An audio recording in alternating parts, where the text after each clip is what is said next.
I got a comment on YouTube from one of our recent videos, and the commenter said, regarding the internal locus of authority, I've tried to explain it in various ways to stage threeers, not needing the dots anymore. Because we had this illustration where seeing more clearly is like doing a connect the dots, where you connect the dots and it's a picture. Well, if you can see more clearly, eventually you get to a place where you can see what the picture is without needing the dots anymore. And so a stage three person, they think they need to listen to all the sermons, read all the Bible verses, and do all these things. And you kind of do need that.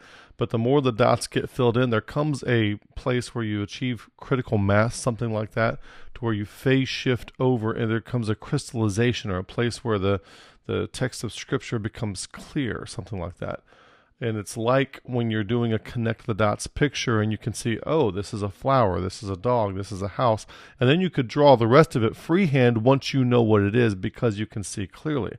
But there is a time in the beginning where you definitely need all the dots.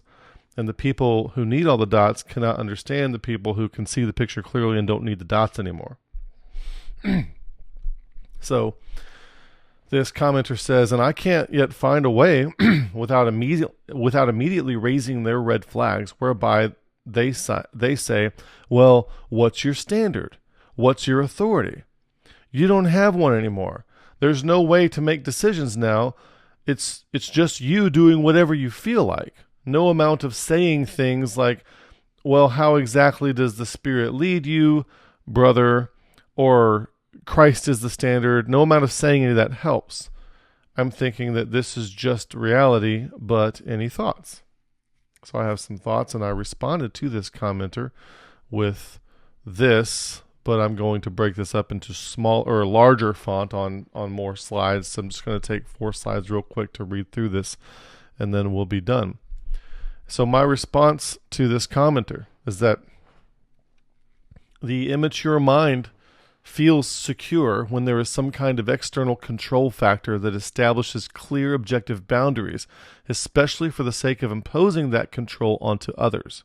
Whether it's Calvin's Geneva, where jewelry was forbidden and church attendance was compulsory, or the independent Baptists who need to make sure that women are dressed a certain way and there are no TVs in the house, and everyone has the same Bible version, or the Karens walking around making sure that everyone's wearing a COVID mask.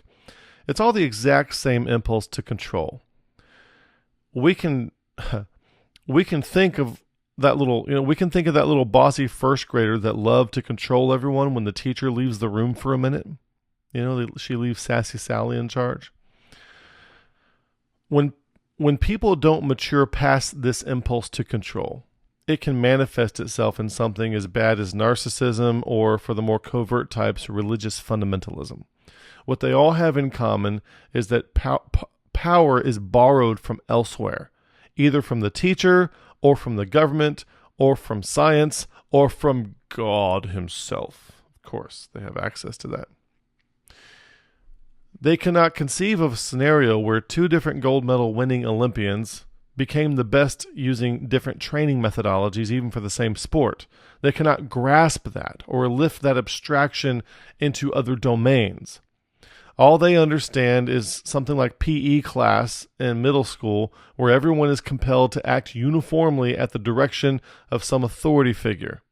So when we talk to people like this, we need to understand the neoteny that they bring to the table, carrying juvenile characteristics into adulthood, and deal with them accordingly, essentially the same way you would deal with a child, since effectively that's what they are. As the child is to the adult, so the adult is to the sage. And Romans 12 says, condescending to men of low estate. It doesn't mean this in a bad way. It means like meet people where they are. We use condescend like it's a bad phrase. It's kind of rude, but that's not how it's used in Romans 12. So, that's effectively what they are. So how do we deal with kids? We let them know that the thing is there, but we don't try to persuade them of it. You say, what do you mean? They just need to see it, the thing, right? No, listen, you'll see what I'm saying. When you start taking karate, You don't start learning black belt stuff on day one, but you do see the black belts. That's the thing. And you are aware of them, and you know implicitly or otherwise that you are essentially striving to become more like that every time you train in karate. With kids, they are aware of the 12th grade and of college and of doctorate degrees. They know that they can strive for these things over time. They are acutely aware of what a path of improvement and growth might look like because they can see other kids in other grades that are past them. But we're not going to try to convince a first grader of the practical use for calculus, nor are we going to try to persuade them of Latin grammar or Shakespearean literature, etc., and so forth. That'll come in time. We expose them to these things so that they know that they're there and they can anticipate them, but we don't try to persuade or teach when they are not yet ready. In the same way, when we're dealing with a neotenous adult, we dial back our goals and our expectations to a lower bar. They are not going to understand an internalized locus of authority, and it makes them feel very insecure and fearful. To them, there's basically no difference between you forging your own path toward spiritual growth and rioters in Milwaukee burning down buildings. They don't see a difference between those two things. They can't see anything but lawlessness and chaos when there isn't some external authority figure from whom they can borrow power in order to control you. Or when they can't perceive that you're being controlled from the outside somehow. So our goal is just to expose them to the fact of it. That's it. Just to the fact of it. They will scoff. They will not understand. They will not be persuaded. They may even insult you or get hostile and antagonistic, which is likely, but the seed is planted. Then later, when they encounter serious tragedy that brings them to the edge of purchase provided by their current perspective, they will remember that there is an option to expand beyond this insurmountable cliff. And that is when they will start to reconsider with more charity what you are trying to show them. In a better world, we would have such qualities on display in genuine elders, much the way kids can see black belts and NASA physicists as something to admire and look up to rather than something to disdain. But we live in a 1984 or Animal Farm type of Christian society. They have essentially codified second grade curriculum as morally correct and have categorized everything beyond the second grade as morally evil. We wouldn't expect a white belt karate student to antagonize the black belt. We would expect some kind of respect or even admiration. But in the modern church, there are no genuine elders.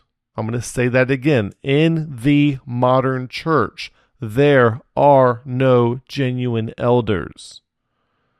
Okay, and the ones that we do have are few and far between. But if you're going to whatever XYZ church, the likelihood that there are any genuine elders there is very, very minimal. All right, they wouldn't be there.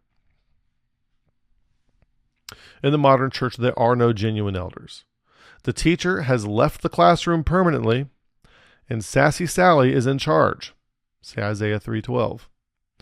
And anything beyond the grasp of Sassy Sally is evil and wrong. She borrows power from the teacher, but nobody realizes that the teacher isn't coming back. Now, if you want more information on how to deal with people and address people, see our video on Protocol X, see our video on Rule Omega, and see our video from the Colossians series on Colossians chapter 4, verse 6, about grace and salt, wisdom, grace, and salt. Thanks for watching. May the Lord bless you, and good day.